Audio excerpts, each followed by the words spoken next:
The world is moving toward digitalization, and CBDCs are a major part of it. Every government and every organization is in favor of CBDCs, and Ripple's XRP being a major part of it. But in all that, there has been a warning in circulation lately that says that it has more disadvantages than advantages people are going to face. In today's video, you will know all about the CBDC's warning, its advantages, and how this is going to affect XRP. You will also know about the recent rise in the value of XRP and to what extent we are seeing the price to go further in the coming days. But before we start our video, welcome back everyone to Crypto Millionaires, a channel where you get your daily dose of XRP. If you like the content, do give it a thumbs up. And if you want to see more, then don't forget to subscribe to the channel and click the bell icon so you know every time we upload a new video. Now, let's get to the subject.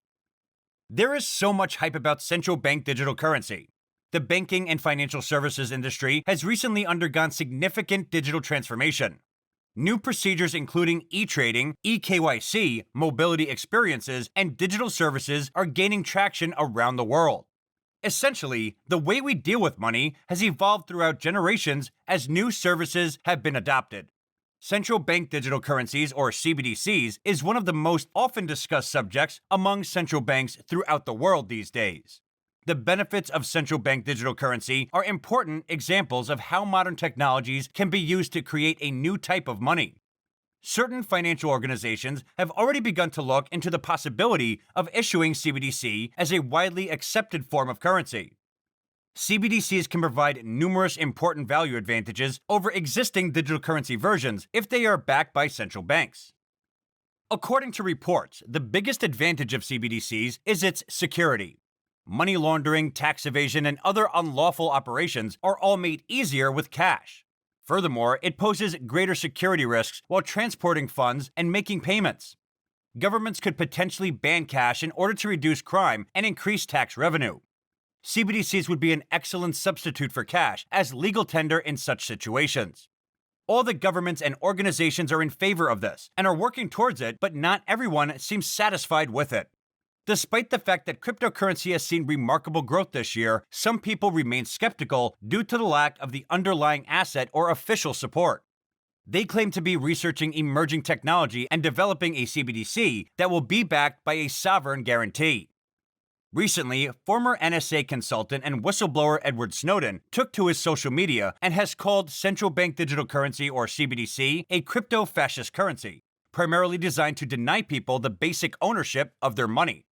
Snowden provided a detailed explanation of this viewpoint and reasoning on the current conditions of CBDCs and how the US government might execute them. In the tweet, Snowden stated that the CBDC will put the state at the center of every transaction, contradicting the virtual currency's core ideals and regulations. He said, "A CBDC is a perversion of cryptocurrency, or at least the founding principles and protocols of it. A crypto-fascist currency, expressly designed to deny you the basic ownership of your money by installing the state at the center of every transaction." Cryptocurrency was created as a decentralized currency that was independent of any single authority's control. It was created to take financial institutions like banks out of the trading and investment process. Importantly, he has stated that he's hoping for the article to specifically influence the Fed's much heralded and still forthcoming discussion paper, a group of authored texts on the topic of the costs and benefits of creating a CBDC. Edward Snowden's original post was a link to this article named Your Money and Your Life that he published about CBDCs on October 9th, 2021. Snowden retweeted the reply posted by @Adasound_IO in another post of his own. He originally made it clear that he does not consider CBDCs to be akin to a digital dollar, due to the inherent differences between the operating process and mechanisms of control associated with the former. According to the reports, Snowden admits that the hypothetical Fed-controlled CBDC and the digital dollar are the same, with the latter being something of a wolf's in sheep's clothing. In the tweet, he continues to provide a personal definition of CBDCs. What is a central bank digital currency, you ask? Oh, you know. Just a useful policy tool for casually annihilating the savings of every wage worker in the country if they don't spend them fast enough. In the article, Snowden was strongly opposed to CBDC's possible applications, especially the notion that a CBDC will serve as a representation of a digital dollar. He stated, "I will tell you that CBDC is not, as Wikipedia might tell you, a digital dollar. After all, most dollars are already digital, existing not as something folded in your wallet, but as an entry in a bank's database, faithfully requested and rendered beneath the glass of your phone." Snowden began the article with a brief history of money, tracing it from its humble beginnings as a rare piece of precious metal mined from the Earth's bowels to its modern incarnation, which is often as digital figures on a banking app. According to Decrypti, Snowden isn't alone in his criticism towards CBDCs. In August, a survey of 2,500 British adults conducted by Politico concluded that only 24% of British adults surveyed believed that CBDCs would be a net positive for society, with 30% believing it would do more harm than good. Around 3/4 of the respondents were concerned that cyber attacks would undermine a CBDC issued by the Bank of England. The hype surrounding CBDCs isn't going away, but people are plainly concerned about their money being stolen, either by cyber criminals or, as in this case of Edward Snowden, by their own government's central bank. Ripple's XRP has a major role to play in the CBDCs as a bridging currency. The criticism might affect the adoption of CBDCs, which may affect XRP a little. This is not going to have a huge impact on the digital asset. As for the current value, after trading rough around the $1.10 mark earlier, Ripple's XRP is now showing some signs of life, as a lack of major movement in the lawsuit weighs heavily on the cryptocurrency even as the crypto market attitude improves.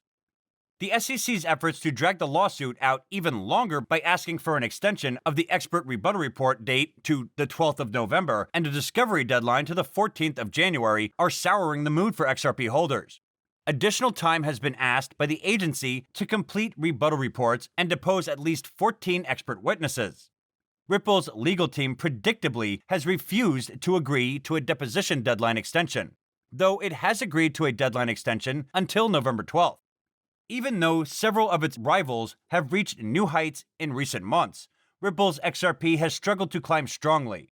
With numerous crypto experts forecasting a strong bull run through the end of the year, any further delay in resolving the issue will have a negative influence on XRP's future prospects. According to the experts at FX Leaders, over the past few months since the lawsuit began, we have seen XRP fail to celebrate strong fundamentals, with investors holding back from rallying hard despite rising adoption of Ripple's technology for enabling cross-border transactions. Recently, Ripple confirmed that it has become a part of the Digital Pound Foundation, an initiative set up to explore the UK's very own CBDC. Despite the lawsuit, Ripple and XRP are making new deals and partnerships. Every day we hear that Ripple has indulged itself into something new, whether it's the case of a new partnership, a new use case, or associations with other governments for the solutions it offers. It is despite the looming lawsuit over its head that Ripple is making progress. We cannot imagine where the coin will go once the lawsuit is over. According to the CoinMarketCap at the time of writing, the XRP price today is $1.16 USD, with a 24-hour trading volume of $3.5 billion USD. XRP is up 5.43% in the last 24 hours. The current CoinMarketCap ranking is number 6, with a live market cap of $54.3 billion USD. It has a circulating supply of 46.9 billion XRP coins and a max supply of 100 billion XRP coins. So guys, this is it for today's video. I hope it could be a big help to you. What do you think about the warning of Edward Snowden? Is it going to affect the value of XRP? Share your views in the comments down below. Don't forget to click the bell icon, and thanks for watching.